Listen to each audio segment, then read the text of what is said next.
Sent from Disneyland, history in our hand. So much to say about yesterday and the decades we have spanned. Postcards from the park, this journey will embark. See what has changed and what remains on Sent from Disneyland. Sent from Disneyland. Welcome to the Sent from Disneyland podcast. Here age relives fond memories of the past. If it's your first time joining us, welcome. On this podcast, we'll take a journey into the past and explore Disneyland, Disneyland history, and more, with mementos, snapshots, souvenirs, and postcards sent from Disneyland, from 1955 to the present. Let's start by thanking my patrons from patreon.com. You can join in at any level to support the show and receive snail mail from my trips to Disneyland and from my desk, plus some sneak peeks and bonus content. Special thanks to Random Olive, the first patron to this podcast, and to the rest of the e-ticket patrons, Tania, Eric Daniels, Monica Seitz Vega, Bill Dreffel, Scott Cagle, Russ Romano, Michael and Christina Cross, Angela Reynolds, and Sheila Harry. C-ticket patrons Serious Inquiries Only, Debbie Weinstein, Jennifer Schneep, Grace Coate, Patty Wolin, Ben and Noel Bruning, and Greg Gorley. B-ticket patron Joshua Bell, and to the A-ticket patrons Elise Sharp, Zealot Infinity, Alexis Robles, Angel DeBlock, Daps Magic, and the Beyond the Railroad podcast. I am your host, your post-host Clocky, and today we have 2 postcards sent from Disneyland.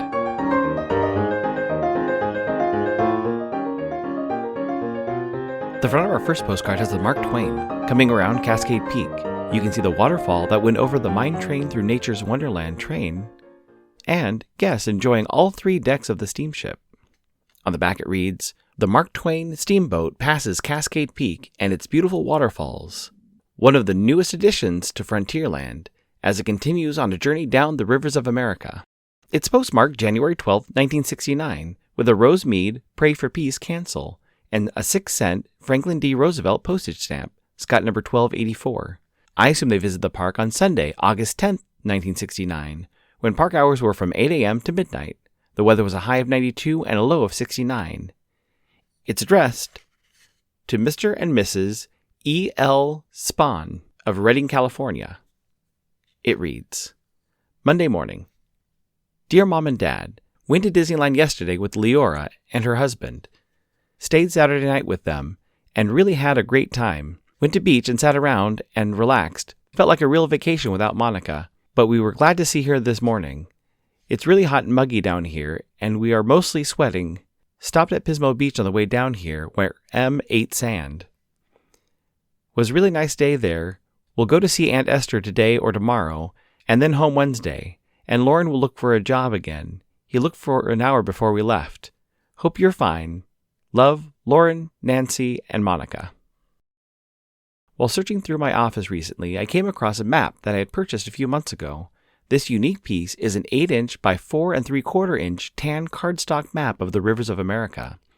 The front side has a fun map drawing of the rivers of America, similar to the 50th fun map that was available in the parks.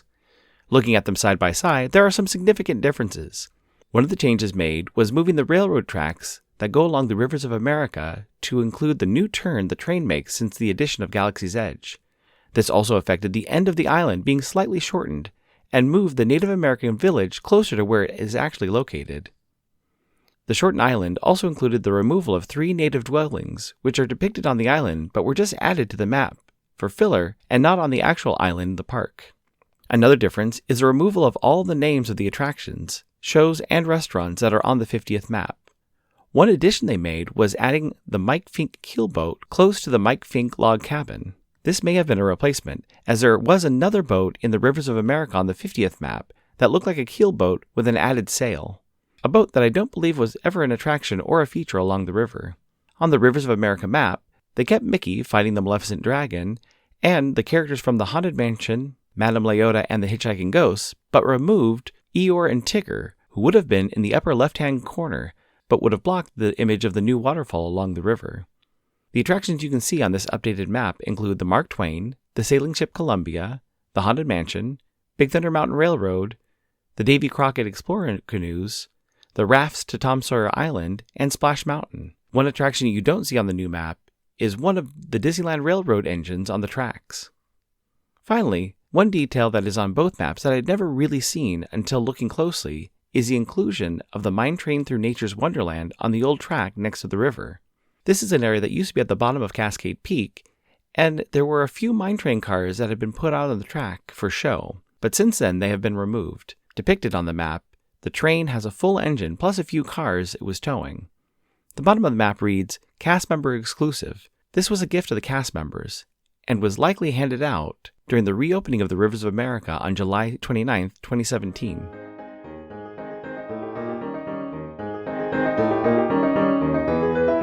Add some flair to your mail by checking out stamps at Enfield Post. You can explore different stamp options on our Etsy site, grab some great deals by following EP Sunday Sales on Instagram, or create something special and have her design a stamp array for your invitation or celebration.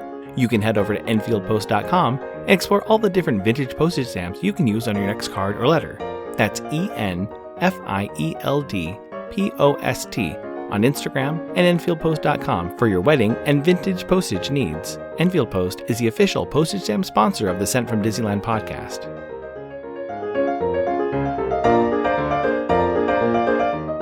The front of our next postcard has the Mark Twain with the Disneyland band in the lower part of the ship. You can see guests on the other levels looking out to the rest of the Rivers of America. On the bottom right, you can see an old Tom Sawyer raft entrance that used to be on the other side of the Rivers of America.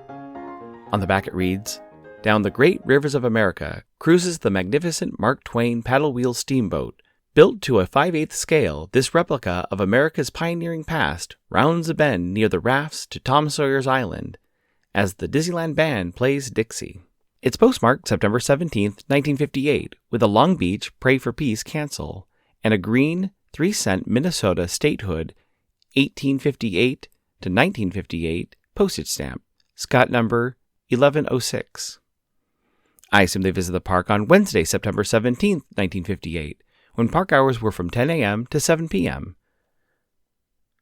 The weather was a high of 94 and a low of 60. Park attendance that day was 9,087. It's addressed to Mrs. Walter Zurcher of San Francisco, California. It reads, Long Beach. My dear Gertrude, have been here a week this Monday evening. Relatives met me in Los Angeles. Am having a swell time. My brother Leo is in hospital for over 3 weeks now. Was on critical list. Is some better, but very thin. Expected to go to Venice Friday visiting relatives. Will be coming back the latter part of next week. Weather is hot. Quite different than Oakland. We'll be seeing you in the near future. Love to you and Walter. Lovingly, Lillian. The backside of this card has facts about the different attractions on the Rivers of America, with headings for Disneyland steam trains, Davy Crockett Explorer canoes, the Mark Twain riverboat, Sailing Ship Columbia, Pirate's Lair on Tom Sawyer Island, and Fantasmic. I'll go through one bit of trivia for each of the 6 listed attractions. For the Disneyland steam trains, the fact is the Disneyland Railroad track is approximately 1.2 miles long. For the Davy Crockett Explorer canoes, that the canoes were originally considered a Frontierland attraction, but then they became a Bear Country attraction, and now they are a Critter Country attraction. But since the printing of this card, they are now considered a Bayou Country attraction. The Mark Twain Riverboat is the only opening day attraction in Frontierland that still operates today. For the Sailing Ship Columbia, that the hull of the ship was built at the Todd Shipyards of San Pedro, the same company that fabricated the hull of the Mark Twain Riverboat when Disneyland first opened. For Tom Sawyer Island, when the island first opened in 1956, Tom and Huck's Treehouse was the highest guest-accessible location in the park. And finally, for Fantasmic, the Fantasmic viewing along the waterfront of the Rivers of America can hold as many as 9,000 guests, around the same number of guests that were at the park when this postcard was sent from Disneyland.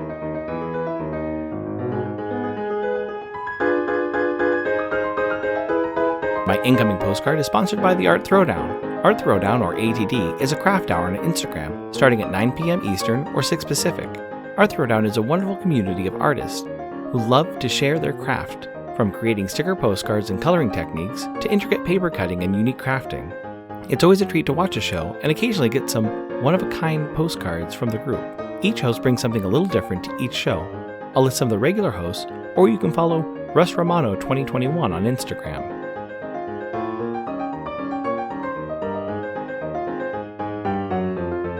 My incoming mail arrived in a bright purple envelope with green and white striped washi tape and a sticker of Mickey Mouse's shoes, and the classic 3-circle Mickey on the front side of the envelope. On the card are sparkly snowflakes with a USPS mail truck and a mailbox with a heart on it that says Clocky. It's postmarked October 2025 with an Oakland cancel and a Fox Baby Wild Animals Forever postage stamp, Scott number 6006. It reads, Dear Clocky, so glad the party was on your mail route. Thanks for your good vibes and help, and the brewski. XOXO Shannon. Thank you so much for the mail, Shannon. This was from the Going To Guide's 10th anniversary celebration held at Walt's Garage in Garden Grove. I mentioned being excited to go in a few episodes, and the event was really fun. Once the photos were posted on Instagram, I hadn't realized who all were in attendance. I would have loved to have talked to some of them in person. Next time I go to an event like this, I'll wear a shirt that says, I'm Clocky from Sent from Disneyland. Have I sent you mail? I did talk to a few people in person for the first time, and it was great to make some new connections. Also, it was great to enjoy a brewski with you at the end of a fun day.